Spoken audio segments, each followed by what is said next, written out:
I was reading a decent little piece of writing by one Karen Franklin the other day, author, forensic psychologist. This piece on pbs.org, I thought I'd share it with you. So link in the description. It takes a look at homophobic violence or anti-gay attacks with a focus on three American men, Andrew, Brian and Eric. So I'll go ahead and read the intro for you here.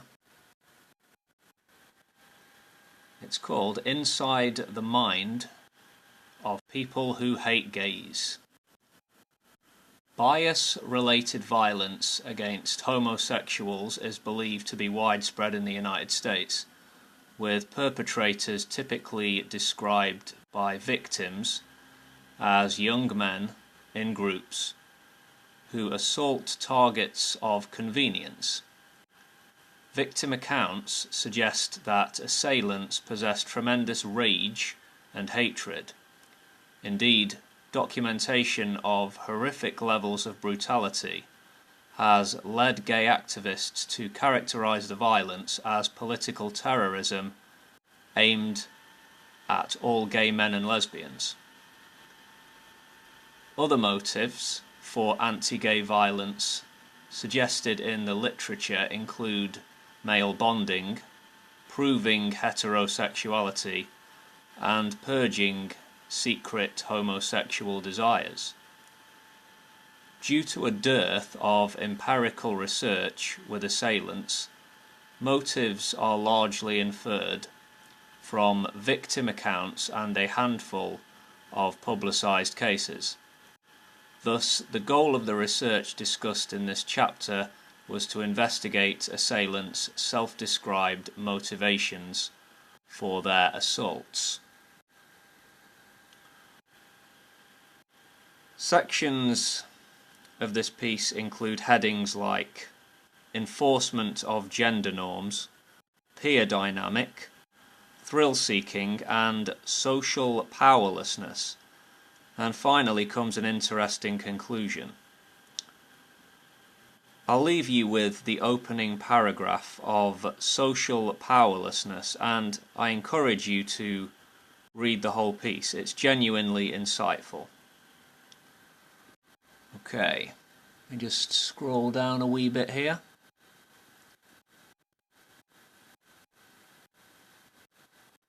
Hope all you guys are doing well today. Okay, here we are, first paragraph. In contemporary American society, young people, from the poor to the upper middle classes, are systematically neglected and devalued. Lacking access to meaningful, challenging experiences, and sensing a declining potential for success in today's increasingly service-oriented economy, they are often frustrated, discouraged, and socially alienated.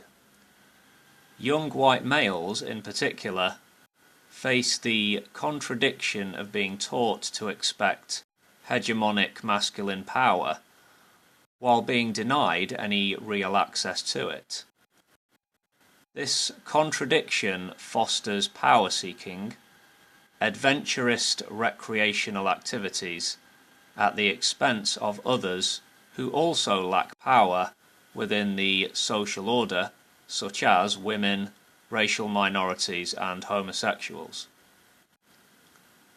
Trapped in a temporal vortex between devalued adolescence and adult male privilege, teenage males are given tacit permission to engage in a certain degree of rowdiness and aggression under the auspices of boys will be boys.